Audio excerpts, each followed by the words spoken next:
keep running, cause the winner don't quit on themselves.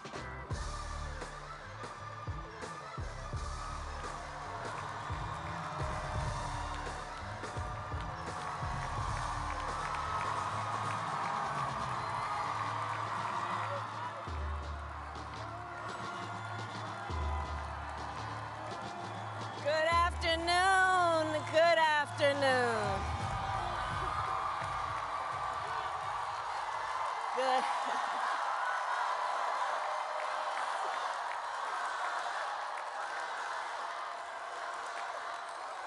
Good afternoon, everyone. Good afternoon.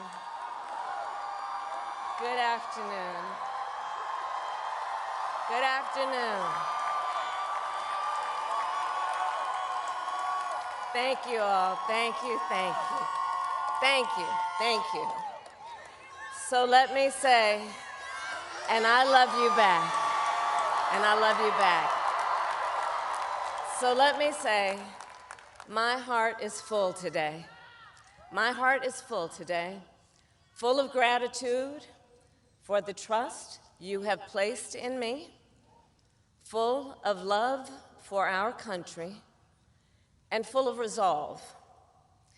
The outcome of this election is not what we wanted, not what we fought for, not what we voted for, but hear me when I say,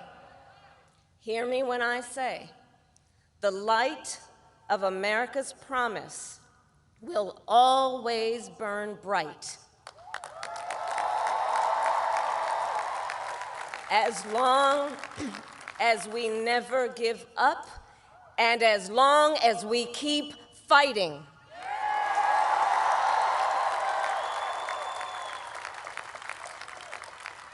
To my beloved Doug and our family, I love you so very much. To President Biden and Dr. Biden, thank you for your faith and support. To Governor Walz and the Walz family, I know your service to our nation will continue. And to my extraordinary team, to the volunteers who gave so much of themselves, to the poll workers and the local election officials, I thank you all. Look, I am so proud of the race we ran, and the way we ran it, Over the 107 days of this campaign, we have been intentional about building community and building coalitions, bringing people together from every walk of life and background, united by love of country with enthusiasm and joy in our fight for America's future. And we did it with the knowledge that we all have so much more in common than what separates us. Now, I know folks are feeling and experiencing a range of emotions right now. I get it. But we must accept the results of this election. Earlier today, I spoke with President-elect Trump and congratulated him on his victory.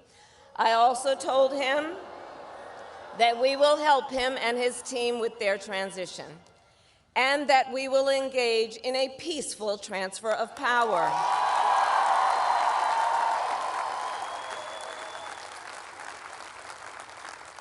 A fundamental principle of American democracy is that when we lose an election, we accept the results. That principle, as much as any other, distinguishes democracy from monarchy or tyranny. And anyone who seeks the public trust must honor it. At the same time, in our nation, we owe loyalty not to a president or a party, but to the Constitution of the United States.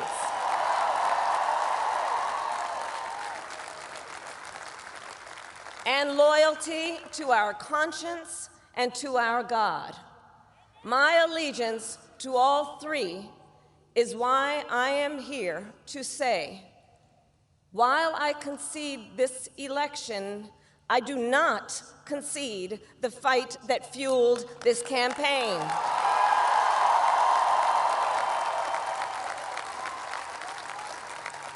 The fight for freedom, for opportunity, for fairness, and the dignity of all people.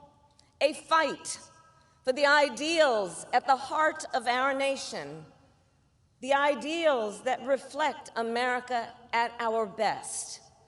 That is a fight I will never give up.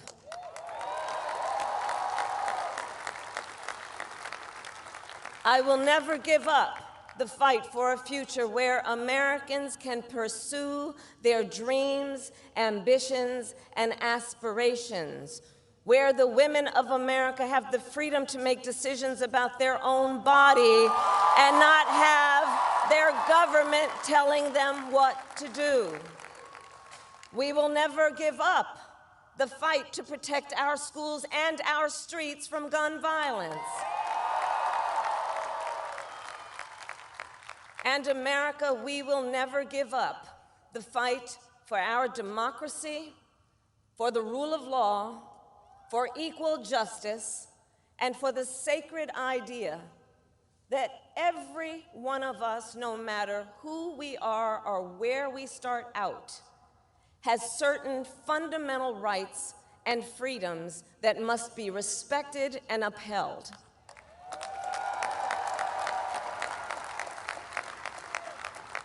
And we will continue to wage this fight in the voting booth, in the courts, and in the public square.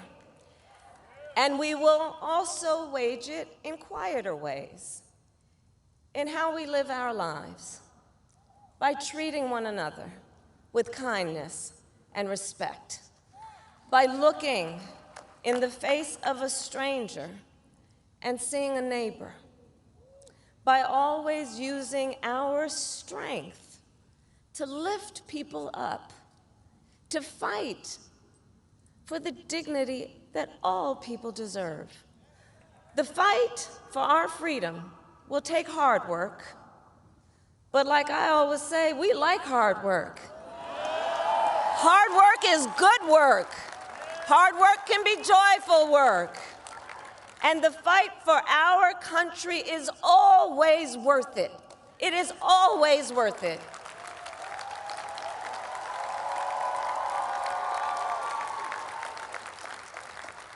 To the young people who are watching, it is, I love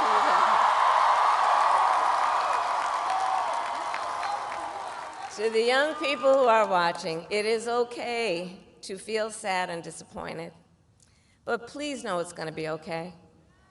On the campaign, I would often say, when we fight, we win.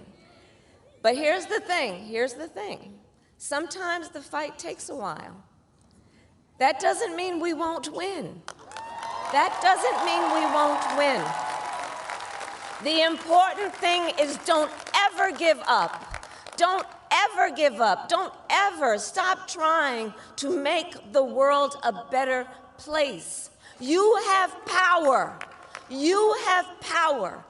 And don't you ever listen when anyone tells you something is impossible because it has never been done before.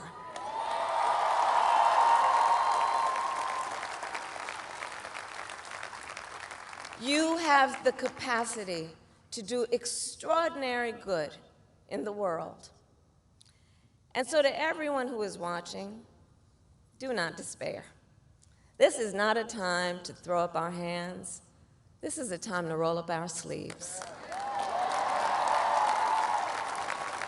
This is a time to organize, to mobilize, and to stay engaged for the sake of freedom and justice and the future that we all know we can build together. Look, many of you know I started out as a prosecutor, and throughout my career, I saw people at some of the worst times in their lives. People who had suffered great harm and great pain, and yet found within themselves the strength and the courage and the resolve to take the stand, to take a stand, to fight for justice, to fight for themselves, to fight for others. So let their courage be our inspiration. Let their determination be our charge. And I'll close with this. There's an adage an historian once called a law of history, true of every society across the ages. The adage is, only when it is dark enough can you see the stars. I know many people feel like we are entering a dark time, but for the benefit of us all, I hope that is not the case. But here's the thing, America, if it is, let us fill the sky with the light of a brilliant, brilliant billion of stars. The light of optimism, of faith, of truth, and service.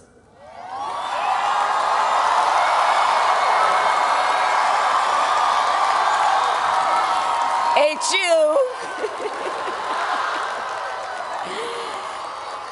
And may that work guide us, even in the face of setbacks, toward the extraordinary promise of the United States of America. I thank you all. May God bless you, and may God bless the United States of America. I thank you all.